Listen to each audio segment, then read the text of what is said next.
Hello everyone, मैं चांद अहमद आज फिर से आपका स्वागत करता हूं अपने यूट्यूब चैनल स्टडी शो 98 पर। तो टॉपिक शुरू करने से पहले चलिए मूड बनाते हैं। लगातार हो रही असफलताओं से कभी निराश नहीं होना चाहिए। लगातार हो रही असफलताओं से कभी निराश नहीं होना चाहिए, क्योंकि कभी कभी गुच्छे की आखिरी चाबी भी किस्मत का ताला खोल देती है। ठीक है, तो हमें असफलताओं से घबराना नहीं चाहिए।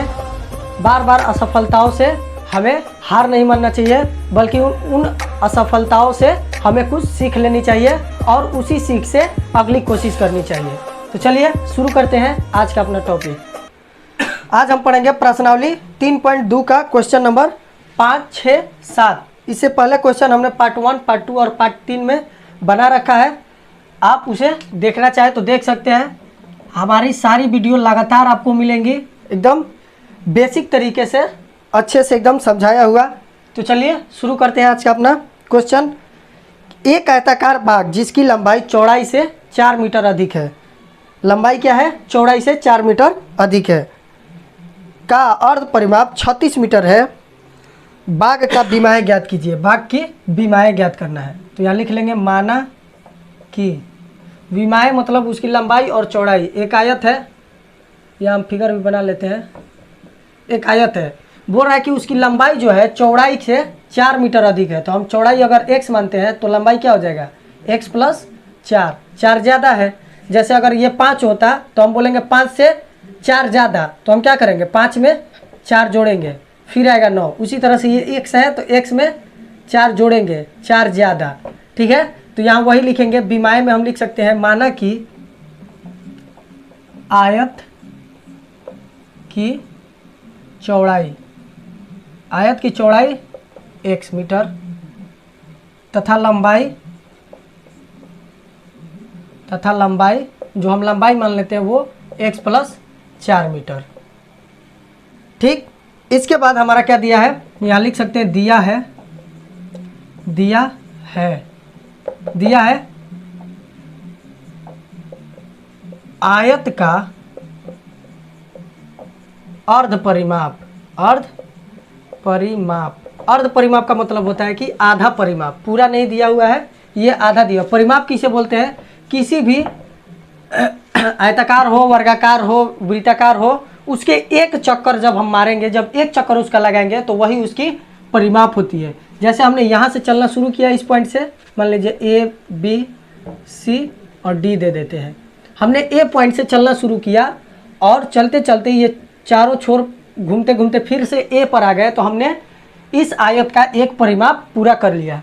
तो क्वेश्चन में दिया है अर्ध परिमाप, मतलब यहाँ से यहाँ जा रहा है और यहाँ से यहाँ जा रहा है, ये आधा हो गया, और यहाँ से यहाँ ये और ये आधा हो गया। तो ये आधा दिया है, बस ये और ये दिया है, ये परिमाप नहीं दिया है। तो यहाँ लिख सकते हैं अर्ध परिमाप बराबर 36 मीटर। तो इसका हम पूरा परिमाप क्या निकालेंगे? आधा 36 है तो पूरा क्या हो जाएगा? लिख सकते हैं पूरा, इसीलिए पूरा परिमाप कोई चीज़ हमारा आधा है, हम बोलते हैं कि 8 का आधा हम क्या बोलते हैं? 4। 8 का आधा, ये आधा 4 है तो पूरा क्या होगा? 8 होगा। तो उसी तरह से आधा ये 36 है तो पूरा क्या होगा? मतलब 36 × 2, जैसे यहाँ किए हैं हम। तो यहाँ लिखेंगे 36 × 2 बराबर 72 सेंटीमीटर, नहीं मीटर, 72 मीटर। ये पूरा परिमाप हो गया। अब हम लगाएंगे आयत के परिमाप का फॉर्मूला। यहाँ लिख देंगे प्रश्न से क्या होता है? आयत का परिमाप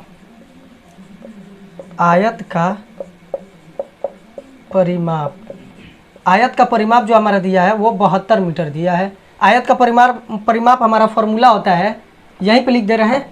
आयत का परिमाप का फॉर्मूला होता है 2 × L + B, मतलब लंबाई प्लस चौड़ाई। तो यहाँ हो गया 72, ये 2 गुने में इधर आएगा तो बट्टे में हो जाएगा। और L हमने लंबाई माना है और लंबाई हमने क्या माना है? x + 4, तो हमने x + 4 रख दिया। और B के जगह पर हमने x रख दिया बराबर 72, और जो 2 गुने इधर गुने में था इधर ले दिया तो कहाँ चले गया? बट्टे में। 36 दूनी 72, ये हमारा आ गया 2x + 4 = 36, ठीक है। ये x ये x 2x हो गया। अब 4 इधर प्लस में, उधर जाएगा तो माइनस में, तो यहाँ लिखेंगे 36 माइनस 4, ये हो जाएगा 2x बराबर, घटेगा तो बच जाएगा 32, x बराबर क्या आ जाएगा 32/2, घटाएंगे तो कट जाएगा 16 बार में, x बराबर हमारा क्या आ गया 16 मीटर। तो यहाँ हम लिख देंगे आयत की चौड़ाई, आयत की चौड़ाई हमने क्या माना था, हमने माना था x मीटर, जो कि आया है हमारा 16 मीटर। उसी तरह से लंबाई हमने क्या माना था, लंबाई माना था हमने x + 4, तो हमारा x आया है 16 और प्लस 4, दोनों का ऐड करेंगे तो आ गया 20 मीटर। एक तो ये आंसर हो गया और एक ये आंसर हो गया। चलिए चलते हैं अगले क्वेश्चन पे। चलिए देखते हैं क्वेश्चन नंबर 6। क्वेश्चन नंबर 6 हमारा क्या बोल रहा है, एक रैखिक समीकरण 2x + 3y - 8 = 0 दी गई है। दो चरों में एक ऐसी रैखिक समीकरण लिखिए ताकि प्राप्त युग्म का ज्यामितीय निरूपण जैसा कि 1 नंबर में दिया है कि प्रतिच्छेद करती हुई रेखाएं हो। तो पहले यहाँ लिख लेंगे दिया है, जो दिया है हमारा पहला रैखिक समीकरण, यहाँ लिख सकते हैं रैखिक समीकरण। जो हमारा रैखिक समीकरण दिया हुआ है वो हमारा क्या दिया हुआ है, 2x + 3y - 8 = 0, ये हमारा हो गया पहला दिया हुआ है। अब इसमें पहला क्या बोल रहा है, 6 का पहला क्वेश्चन बोल रहा है, 6 का पहला क्वेश्चन बोल रहा है हमारा कि प्रतिच्छेद करती रेखाएं हो, प्रतिच्छेद करती रेखाएं हो। और हमको पता है कि प्रतिच्छेद करती हुई रेखाएं कब होती है, जब हमारा a1/a2 बराबर नहीं होता है b1/b2 के, तब हमारी क्या करती है रेखाएं प्रतिच्छेद करती है। ये हमने पिछले वीडियो में बता रखा है, ठीक है। तो इसके बाद हम क्या करेंगे, यहाँ देखेंगे कि हमारा a1 और a2 इसकी जो आंसर होंगे वो बहुत सारे होंगे, इतना आंसर आएंगे कि हम लिखते लिखते पूरी ज़िंदगी लिखते रह जाएंगे। तो हम कुछ ऐसा लिख लेते हैं कि a1/a2 बराबर ना हो b1/b2 के। तो हमारा a1 b1 और c1 दिया हुआ है, तो हम एक समीकरण लिख लेते हैं, माना कि वह रैखिक समीकरण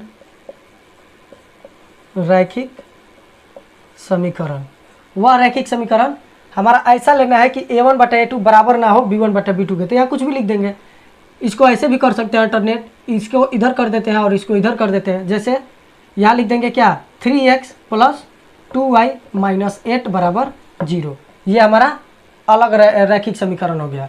इसको हम चेक भी कर लेंगे, चेक करके देख लेते हैं। तो a1 क्या है हमारा 2 है और a2 क्या है 3 है, फिर b1 हमारा क्या है 3 है और b2 क्या है 2 है। तो ये दोनों बराबर है, बराबर नहीं है, और जब बराबर नहीं है तो प्रतिच्छेद करती हुई रेखाएं बनेंगी।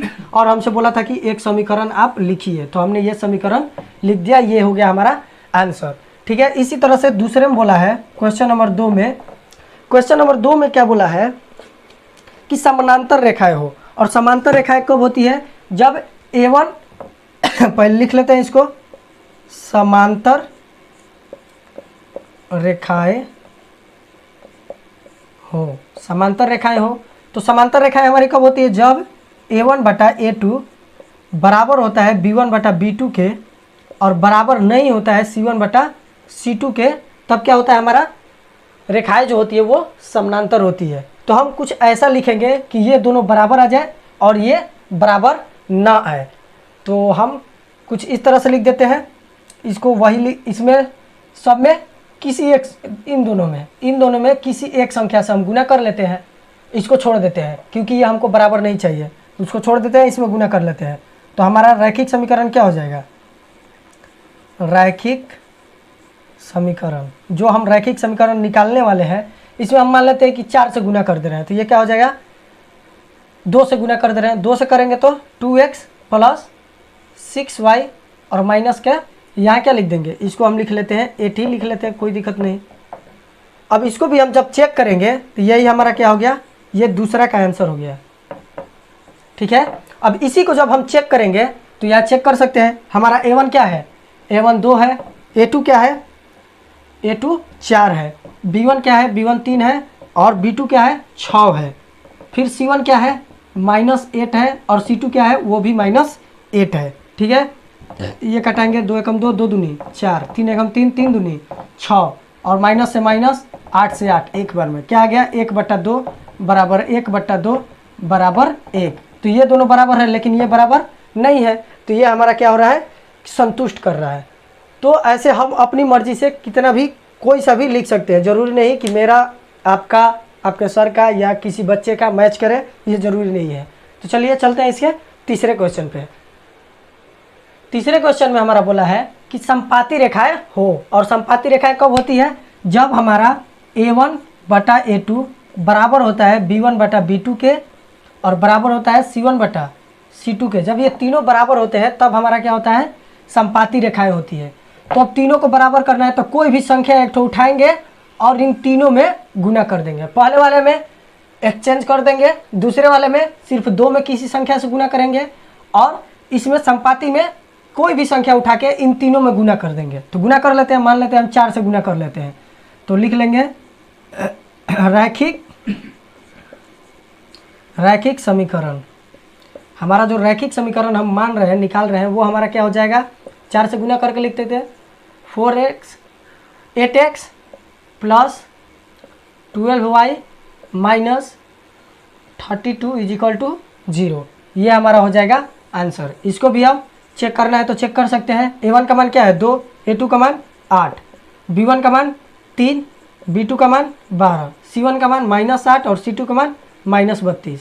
कट जाएगा, 8 चौका 32, ये 3 एकम 3, 3 चौका 12, 2 एकम 2, 2 चौका 12, दोनों में क्या आ गया, तीनों में 1/4 1/4 1/4 आ गया। ठीक है, तो चलिए चलते हैं इस क्वेश्चन के, इस चैप्टर के लास्ट क्वेश्चन पे।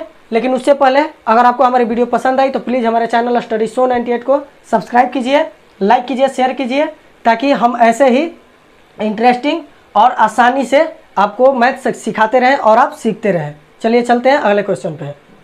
क्वेश्चन नंबर 7 हमारा बोल रहा है समीकरणों x - y + 1 = 0 और 3x + 2y - 12 = 0 का ग्राफ खींचिए। x अक्ष और इन रेखाओं से बने त्रिभुज के शीर्षों के निर्देशांक ज्ञात कीजिए और त्रिभुजाकार पटल को छायांकित कीजिए। तो चलिए लिख लेते हैं, पहले हमारा जो समीकरण दिया हुआ है वो लिख लेते हैं, x - y + 1 = 0। ये हमारा दिया हुआ है समीकरण फर्स्ट। इसको हम उस साइड में भेज देते हैं क्योंकि हमको डब्बा बनाना है। तो x - y बराबर क्या हो जाएगा हमारा -1, इसको समीकरण 1 बना लेते हैं। दूसरा है 3x + 2y - 12 = 0। ये भी हो जाएगा 3x + 2y बराबर प्लस है माइनस है, इधर आएगा तो +12। समीकरण ये हमारा हो जाएगा सेकेंड। इसके आगे हम चलते हैं, इसके आगे हम लिख लेंगे समीकरण फर्स्ट से, क्योंकि हमें ग्राफ खींचना है और ग्राफ खींचना है तो हमें कम से कम 2 बिंदु चाहिए ग्राफ बनाने के लिए। तो हम समीकरण फर्स्ट से लेते हैं। समीकरण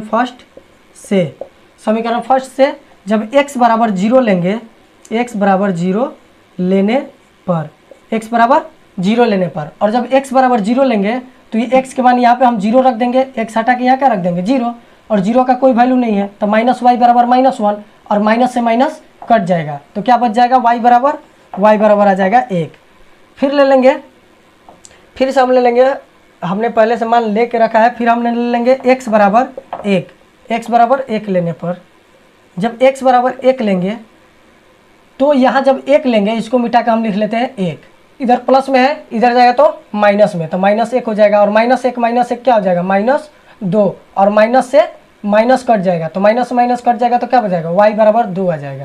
तो यहाँ लिख लेते हैं, जब x बराबर लेने पर तो y बराबर क्या आ जाएगा 2 आ जाएगा। तो इसका हम एक डब्बा बना लेंगे, ये हो गया x, ये हो गया y।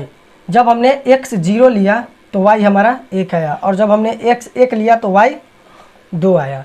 अब समीकरण 2 से चलते हैं, यहाँ लिख लेंगे समीकरण सेकंड से, जब समीकरण सेकंड लेंगे तो ये हमारा है 3x + 2y = 12। अब यहाँ हम क्या लेते हैं कि यहाँ x बराबर ले लेते हैं 0। x बराबर जब 0 लेंगे, लिखेंगे x बराबर 0 लेने पर, x बराबर 0 लेने पर, और जब 0 लेंगे तो ये क्या हो जाएगा, पूरा पार्ट 0 हो जाएगा, क्योंकि 3 में 0 से गुना करेंगे, x के जगह पर 0 रख के गुना करेंगे तो ये पूरा 0 हो जाएगा और 0 हो जाएगा। और ये 2 गुने में है, इधर आएगा तो भागम चला जाएगा, तो कट जाएगा, कितना आ जाएगा, 6 आ जाएगा। तो y बराबर क्या लिख लेंगे, y बराबर 6 आ जाएगा। उसी तरह से फिर लेंगे क्या, तो फिर से लेंगे x बराबर, अब की बार y बराबर 0 ले लेते हैं। y बराबर 0 लेने पर जब y बराबर 0 लेंगे तो ये हमारा पार्ट जो होगा ये पूरा का पूरा शून्य हो जाएगा, 0 हो जाएगा। और 3 गुने में है तो इधर आ जाएगा बट्टे में, और बट्टा में जब आएगा तो भागा देंगे तो 3 चौका 12, तो 4 आ जाएगा। x बराबर क्या आ जाएगा, 4 आ जाएगा। तो इसका भी हम डब्बा बना लेंगे।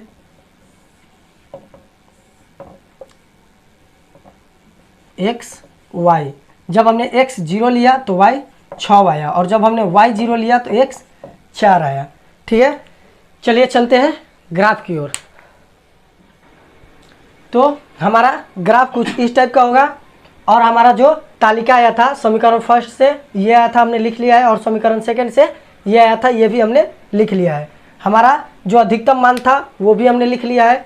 तो x 0 और y 1, जब हमने x 0 लिया तो y हमारा 1 यहाँ पे आएगा, यहाँ लिख देंगे, क्या हो जाएगा ये 0 और 1। उसके बाद x 1 था तो y 2 था, तो x 1 और y 2 यहाँ पे आएगा कुछ इस तरह से, ये हो जाएगा 1 2। ठीक, इसके बाद इन दोनों को हम मिलाते हुए एक रेखा खींच देंगे, एक रेखा खींच देंगे मिलाते हुए, कुछ इस प्रकार से हम रेखा खींच देंगे। हमारा पहले ही हमने बोल दिया है कि हमारा थोड़ा सा आड़ा टेढ़ा हो सकता है, आप लोग स्केल से कीजिएगा ताकि सीधा जाए। उसके बाद समीकरण सेकंड में जब हमने x 0 लिया था तो y हमारा 6 आया था, तो y हमारा यहाँ 6 आ गया, यहाँ लिख देंगे क्या 0 6। उसके बाद जब x 4 था तो y 0 था, तो x 4 और y 0, यहाँ पे 4 0। अब इन दोनों को हम क्या करेंगे, खींचते हुए एक लंबी रेखा मिला लेंगे। तो इन लोग को खींचते हुए एक ऐसे रेखा खींच लेंगे।